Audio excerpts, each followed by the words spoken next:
Magandang araw mga kaibigan. Pag-usapan natin ngayon ang mga pahayag, post ni ex-Senator Lacson na isinare ni Jay Sonsa. So, unahin natin kay Jay Sonsa, posted 3 hours ago. Sabi niya, harapang pang-hold up sa bayan.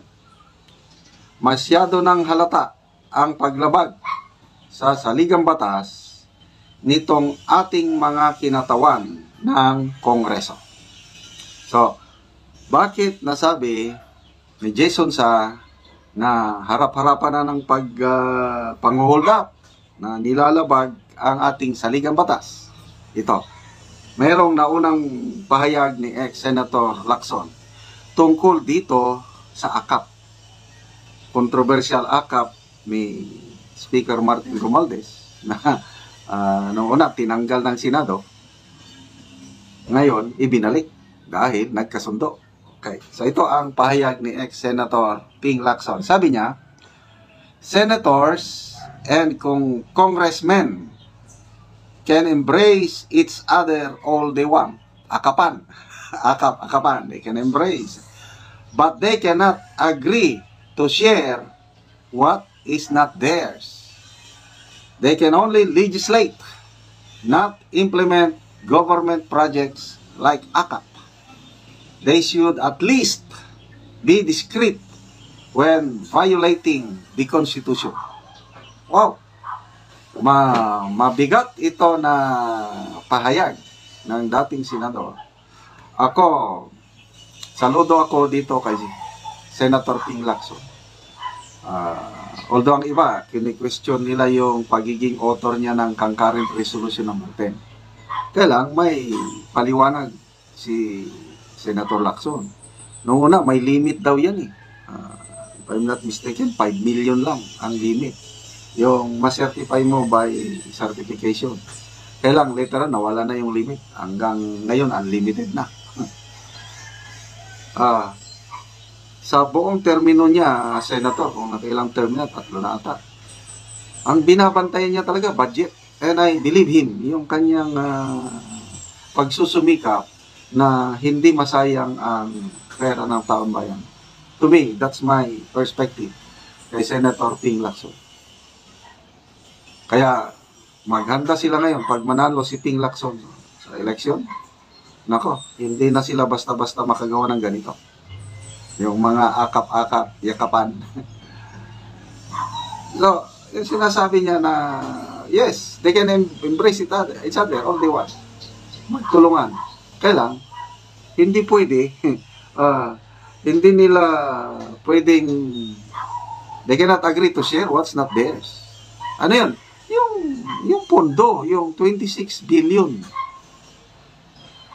Pera ng taong bayan yun. Pinaghirapan ng bawat mamamayang Pilipino. Dugot, pawis ng mga farmers yan, fishermen, mga negosyante na nagbabayad ng buwis. Kinakaltasan tayo.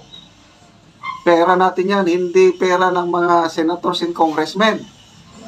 Kaya, agree ako dito kay Senator Lacson na they cannot agree to share. Pagkatian na lang, dahil hindi nila pera yan. Pera ng taong bayan yan.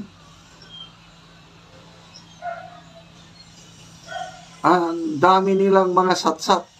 Lalo nitong mga senador. Senator Amy. Nasaan na ngayon si Senator Amy? Siya yung nag-iingay tungkol sa AKAP na yun.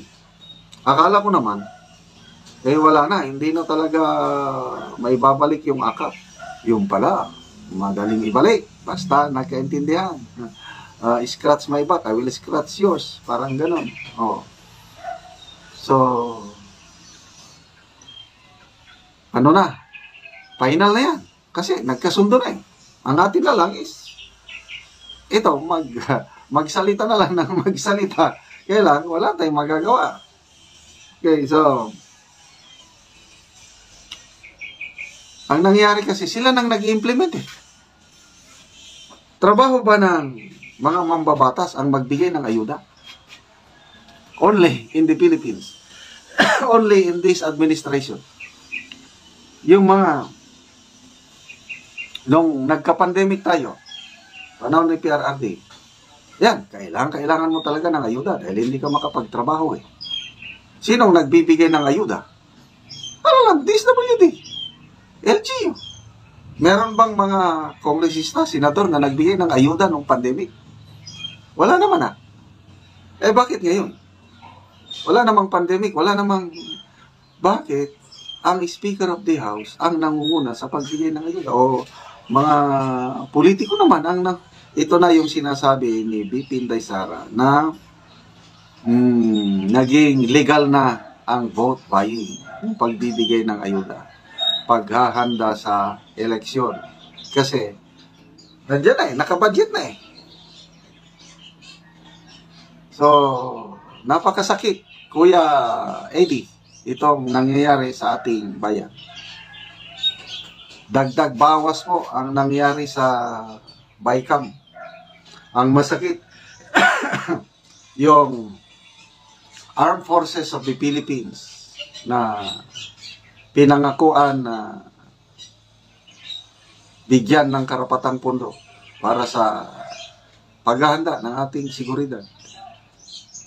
Kaya nga, nag-courtesy call ang mga 17 generals sa opisina ng Speaker of the House para pag-usapan natin ng ganong pondo. Only ngayon, nako, ang Modernization Fund ng Armed Forces of the Philippines, nabawasan po. Ang propose is 50 billion. Ngayon, naging 35 billion na lang. Ang laking magagawa sana yung 15 billion na binawas. O, 26 billion po yung akap. Ang dami namang ayuda na AX, TUPAD, 4Ps, ang dami na. Eh bakit nyo pa uunahin ang ayuda, akap, kaysa sa modernization ng AFP? Yan ang tanong. Oh, so anyway, balik tayo kay Senator Ping Lacson. Dito ako believe sa senador na ito kasi independent-minded. Para sa akin he speaks his mind. Ito pa, nagsalita rin si Senator Lacson tungkol sa paggamit ng confidential funds.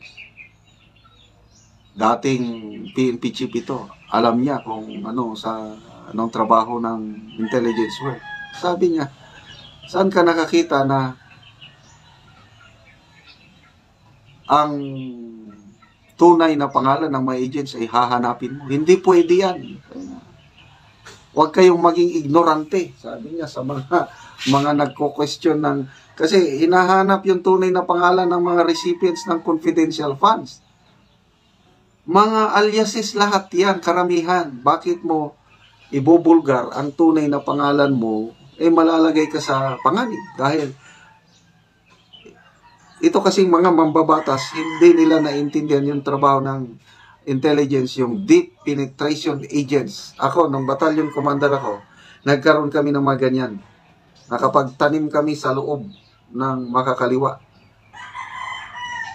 Naging armadong mandirigma. Akala ng makakaliwa kasama nila, yung pala galing sa amin. Kaya lang, sinusuportahan namin kasama ang pamilya niya. Tumatanggap siya buwan-buwan. Pumipirma siya, kaya lang, hindi yung tunay niyang pangalan. Yun na yung mga acknowledgement receipt. So, salamat, Senator Ping Lacson, nagsalita kayo the who, what, where, why of Mary Grace Piatos and Villamin. Don't be ignorant, sabi niya sa mga kongresista na nag-question sa paggamit ng confidential funds ni BP Inday Sara. So, salute to Senator Ping Lacson.